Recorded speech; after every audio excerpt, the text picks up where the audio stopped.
Hi everyone, welcome to study with Gyan Prakash. दोस्तों, आज 14 दिसंबर है। तो एलटी ग्रेड के बारे में बात करते हैं फ्रेंड्स। एलटी ग्रेड के लिए फ़िलहाल यूपीपीएससी लोक सेवा आयोग को कुल मिला के 7,258 पदों पर जो अध्याचन है ये मिल चुका है, जैसा कि आप यहाँ पर देख सकते हैं। और फिलहाल अब जो आयोग है इस पर अपना विज्ञापन जारी कर सकता है। हालांकि इसमें एक जानकारी और भी शामिल है कि जो पिछली वैकेंसी आई थी 2018 में, उसमें जो शेष पद रह गए थे उनको इस नई भर्ती में जोड़ा नहीं जाएगा, और जो पुराने पद हैं 2018 की भर्ती में उनको जो है वेटिंग लिस्ट से भरा जाएगा।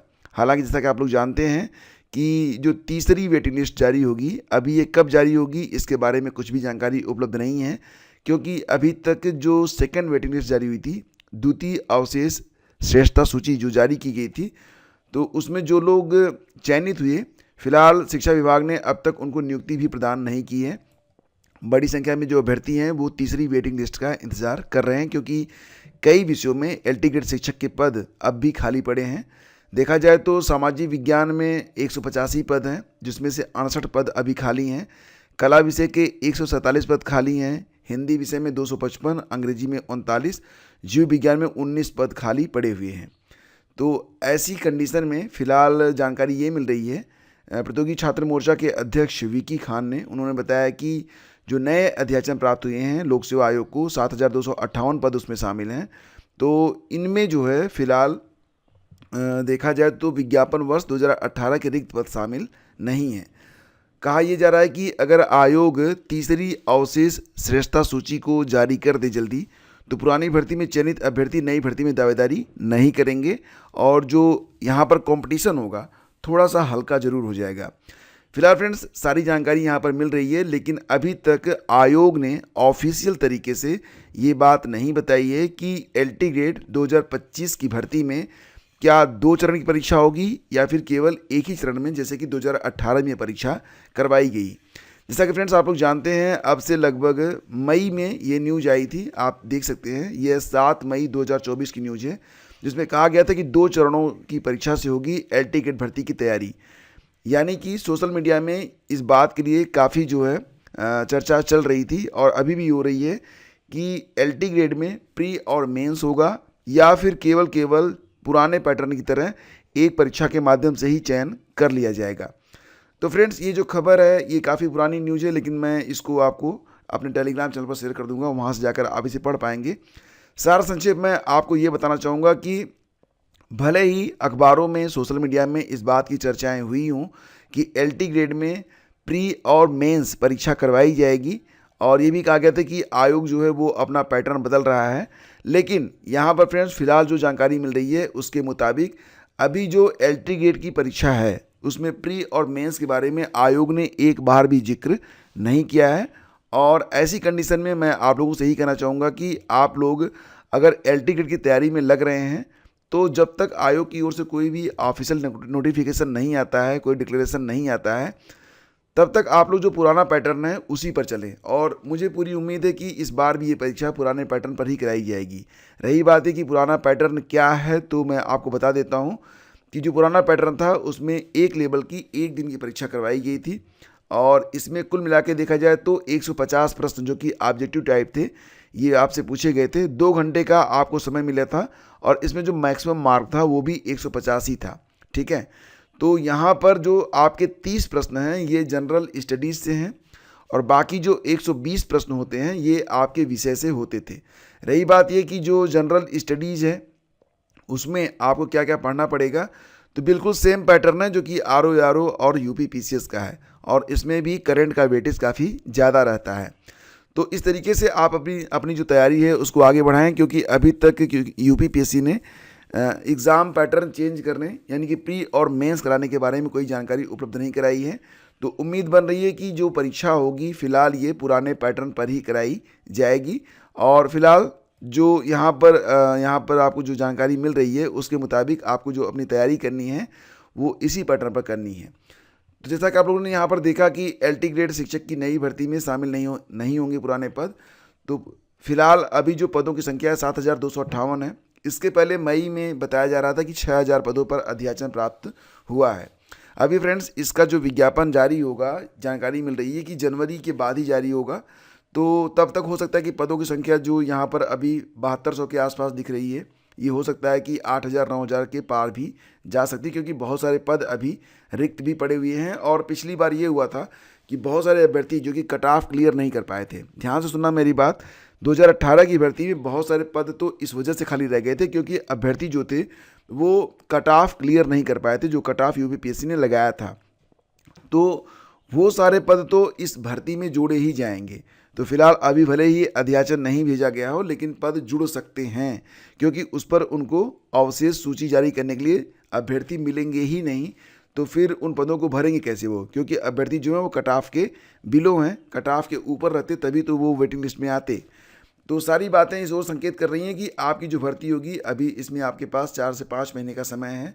और परीक्षा आपकी जो है कब तक हो सकती है, तो अनुमानतः ये परीक्षा जो है मई के बाद ही कभी भी करवाई जा सकती है, क्योंकि इतनी जल्दी तो कुछ संभव नहीं हो पाएगा। और बीच में कई सारी बड़ी बड़ी परीक्षाएं भी होनी हैं। अभी आरओ की परीक्षा भी आपकी होनी है, उसी के बाद टीजीटी पीजीटी की परीक्षा भी आपकी अप्रैल में है। तो मई के बाद मान के चलिए कि आपकी ये परीक्षाएँ होंगी। और फिलहाल अब आप लोग अपनी तैयारी में लगिए, क्योंकि समय आपके पास 4 से 5 महीने का है और सिलेबस काफ़ी विस्तृत है। जीएस पर भी आपको फोकस करना पड़ेगा। एलटी ग्रेड में आपको विषय के साथ साथ जीएस की तैयारी भी करनी पड़ती है। अब यहाँ पर एक सवाल आपके सामने और भी आ रहा होगा कि 2025 में हम टीजीटी पीजीटी की तैयारी करें या फिर एलटी ग्रेड की। तो फ्रेंड्स, जैसा कि जानकारी मिल रही है अखबारों के माध्यम से कि टीजीटी पीजीटी के लिए 2025 में भी एक नया विज्ञापन जारी होगा और इसमें पदों की संख्या अच्छी खासी रहेगी। हालांकि रिक्त पद तो यहाँ पर 25,000 बताए जा रहे हैं कि टीजीटी पीजीटी में जो रिक्त पदों की संख्या है वो 25,000 रहेगी, लेकिन मुझे नहीं लगता कि 25,000 पदों पर विज्ञापन जारी होगा। जो 2025 का टीजीटी पीजीटी का विज्ञापन जारी होगा उसमें मुझे लगता है कि मैक्सिमम आपके लिए 10 से 12,000 पद हो सकते हैं, लेकिन ये पद फिर भी ज़्यादा होंगे अपेक्षाकृत एलटी ग्रेड के। अब यहाँ पर आपके मन में एक सवाल आ रहा होगा कि हम टीजीटी पीजीटी की तैयारी करें या फिर एलटी ग्रेड की तैयारी करें या फिर दोनों की तैयारी कर लें। तो देखो दोस्तों, यहाँ पर मैं आपसे कहना चाहूँगा कि अपेक्षाकृत एलटी ग्रेड की अपेक्षा में टीजीटी पीजीटी क्रैक करना कहीं आसान माना जा सकता है। इसकी कई वजह हैं। मैं आपको सबसे बड़ी वजह ये बताता हूँ कि टीजीटी पीजीटी में केवल आपको अपना सब्जेक्ट ही तैयार करना पड़ता है। इसमें कुल मिला के 125 प्रश्न होते हैं, कोई भी नेगेटिव मार्किंग आपकी नहीं होती है। पहली बात तो ये हो गई है। और एलटी ग्रेड में अगर आप देखेंगे तो इसमें आपको जीएस प्लस अपना जो सब्जेक्ट है दोनों तैयार करना पड़ेगा और प्लस यहाँ पर नेगेटिव मार्किंग भी होती है, ठीक है। और सबसे बड़ा अंतर जो कि एलटी ग्रेड और टीजीटी पीजीटी को यहाँ पर बिल्कुल अलग कर देता है वो ये है कि अगर आप टीजीटी या फिर पीजीटी की तैयारी कर रहे हैं तो यहाँ पर कोई भी अपर एज लिमिट नहीं होती है, नो अपर एज लिमिट, ठीक है। वहीं पर एलटी ग्रेड में 40 साल अपर एज लिमिट तय की गई है और अगर आप रिजर्व कैटेगरी के हैं तो आपको 45 साल तक यहाँ पर अवसर मिल सकता है। तो मुझे लगता है ना कि टीजीटी पीजीटी को क्रैक करना एलटी ग्रेड की अपेक्षा काफ़ी आसान है और इसकी कई सारी वजहें हैं। फिलहाल अगर आप मुझसे पूछेंगे कि अगर आप एज लिमिट को फॉलो करते हैं, यानी कि अभी आप 40 साल के नीचे हैं या फिर रिजर्व कैटेगरी से हैं, 45 साल तक की आपकी उम्र है, तो आपको दोनों ही की ही तैयारी करनी चाहिए, क्योंकि दोनों में जो विषय है ये सर्वोपरि है। टीजीटी पीजीटी में कुल मिला के 125 प्रश्न केवल आपके विषय से होते हैं, एलटी ग्रेड में भी 120 प्रश्न आपके विषय से होते हैं। बाकी जो 30 प्रश्न हैं जीएस के, अगर प्रतिदिन आप आधा घंटा 1 घंटा भी जीएस पढ़ना स्टार्ट कर दें तो 30 प्रश्नों में आसानी से आप 15 से 20 प्रश्न कर जाएंगे। और कहते हैं ना कि अगर आप परिश्रम करते हैं तो तकदीर भी आपकी हेल्प करती है, हो सकता है कि आपका चयन भी हो जाए। तो सारी चीज़ें यहाँ पर मैंने स्पष्ट रूप से आपके सामने रख दी हैं। अब आप बिल्कुल क्लियर हो गए होंगे कि आपको किस प्रकार से और कैसे अपनी तैयारी को शिक्षक भर्ती के लिए आगे बढ़ाना है। फ्रेंड्स, आगे बढ़ते हैं, बात करते हैं सिपाही भर्ती के बारे में। तो सिपाही भर्ती में डॉक्यूमेंट वेरिफिकेशन और शारीरिक परीक्षा यानी कि फिजिकल ये 26 दिसंबर से करवाया जाएगा। इसके लिए जो तैयारियां हैं करवा ली गई हैं। सभी 75 जिलों में ये फिजिकल होगा। इसके लिए जो प्रवेश पत्र हैं वो भर्ती बोर्ड की वेबसाइट पर upppb.gov.in पर 16 दिसंबर को अपलोड कर दी जाएगी। तो इसके लिए अध्यक्ष डीएम द्वारा नामित एसडीएम अध्यक्ष और पुलिस आयुक्त या एसएसपी द्वारा नामित डिप्टी एसपी सदस्य होंगे। समिति में 2 अन्य विभागों के अधिकारी भी सदस्य रहेंगे। इस मानक परीक्षण का परिणाम उसी दिन जारी कर दिया जाएगा, यानी कि रिजल्ट जो आएगा सेम डे में आ जाएगा। ठीक है, यहाँ पर यह भी कहा गया है कि बोर्ड ने कहा कि यदि कोई अभ्यर्थी नियत तारीख और समय पर परीक्षण में शामिल नहीं हो पाता है तो वह नोडल अधिकारी को इसका उचित कारण बता दे तो उसे किसी अन्य तिथि में परीक्षण के लिए शामिल होने की अनुमति मिल जाएगी। तय अंतिम तिथि के बाद किसी भी दशा में अभ्यर्थी की परीक्षा नहीं ली जाएगी और अगर कोई आपत्ति है तो वो उस पर अपील आपको उसी दिन करनी पड़ेगी। बोर्ड के मुताबिक अगर कोई अभ्यर्थी अपनी शारीरिक मानक परीक्षण से संतुष्ट नहीं है तो उसे परीक्षण वाले दिन ही आपत्ति दाखिल करनी पड़ेगी, जिसमें बोर्ड के निर्देश अंतिम माने जाएंगे। तो यहाँ पर अब आपकी तैयारियाँ हो चुकी हैं, आप डॉक्यूमेंट वगैरह अपना रेडी कर लीजिए और दस्तावेज सत्यापन के लिए बिल्कुल तैयार हो जाइए।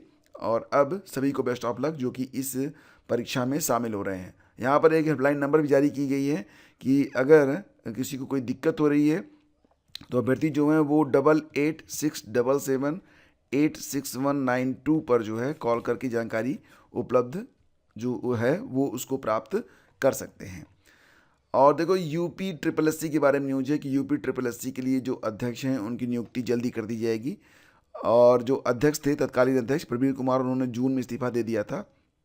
अब यहाँ पर जो कार्यवाहक अध्यक्ष हैं ON सिंह, वो वरिष्ठ सदस्य हैं यूपी ट्रिपल एससी के, वही अभी तक कार्यवाहक अध्यक्ष की भूमिका में हैं। फिलहाल जानकारी मिल रही है कि बहुत ही जल्द जो है अध्यक्ष की तैनाती यहाँ पर कर दी जाएगी। और यूपी बोर्ड की जो अभ्यर्थी हैं वो ध्यान दें कि 10वीं और 12वीं के मॉडल पेपर जारी कर दिए गए हैं और ये जो मॉडल पेपर हैं वो आपको upmsp.edu.in पर शुक्रवार को जारी कर दिए गए हैं। इनके लिंक X अकाउंट और फेसबुक पर भी उपलब्ध हैं। तो हालांकि मैं आपको लिंक तो उपलब्ध करा दूंगा अपने टेलीग्राम चैनल पर, डायरेक्टली जाकर आप इसे डाउनलोड कर पाएंगे। और तीसरे साल OMR पर 10वीं की परीक्षा, तो 2025 की हाई स्कूल परीक्षा में तीसरे साल OMR का भी उपयोग होगा। यूपी बोर्ड ने 2023 की परीक्षा से यह नया प्रयोग शुरू किया था। OMR सीट पर अभ्यर्थियों के अनुक्रमांक और विषय पहले से मुद्रित रहेंगे ताकि परीक्षा के दौरान सीट भरते समय गलती की आशंका ना रह जाए। तो सारी तैयारियां यहाँ पर कर ली गई हैं। तो फ्रेंड्स, ये थी आज की पूरी अपडेट। मिलते हैं आपसे अगले वीडियो में। आज्ञा दीजिए, नमस्कार, जय हिंद। और हाँ फ्रेंड्स, अगर आप यूपी PCS की तैयारी कर रहे हैं तो आपके लिए यहाँ पर एक बहुत ही खास खबर है। यूपी PCS वाले बिल्कुल ध्यान दें, मैंने आपके लिए 2018 से लेकर 2023 तक जितने भी क्वेश्चन पेपर होते हैं तो उसमें प्रत्येक प्रश्न, जैसे कि 2018 का कोई करंट है तो उसको 2024 के हिसाब से अपडेट कर दिया गया है। और बाकी जो स्टैटिक वगैरह है वो भी सारी चीज़ें जो हैं यहाँ पर आपकी बिल्कुल अपडेटेड हैं। यानी कि 2018, 19, 20, 21, 22 और 23 ये जो लास्ट 6 ईयर के क्वेश्चन पेपर हैं, इनका संपूर्ण हल एक मैराथन वीडियो में मैंने बना लिया है और ये वीडियो आज शाम तक या फिर कल आपको उपलब्ध हो जाएगा। तो बिल्कुल आपके जो पिछले साल के क्वेश्चन पेपर हैं इनको बिल्कुल अपडेटेड वर्जन में आप उनका रिवीजन कर पाएंगे। तो जल्दी मिलते हैं आपसे एक बहुत ही शानदार वीडियो में जो कि यूपी PCS के लिए रामबाण साबित हो सकता है। कई सारे प्रश्न आपको यहाँ से देखने को मिलेंगे। तो शेष मिलते हैं आपसे अगले वीडियो में। करंट अफेयर, वार्षिकी और नवंबर या फिर मंथली करंट अफेयर के लिए आप लोग डिस्क्रिप्शन चेक कर सकते हैं। धन्यवाद। Have a great day. जय हिंद।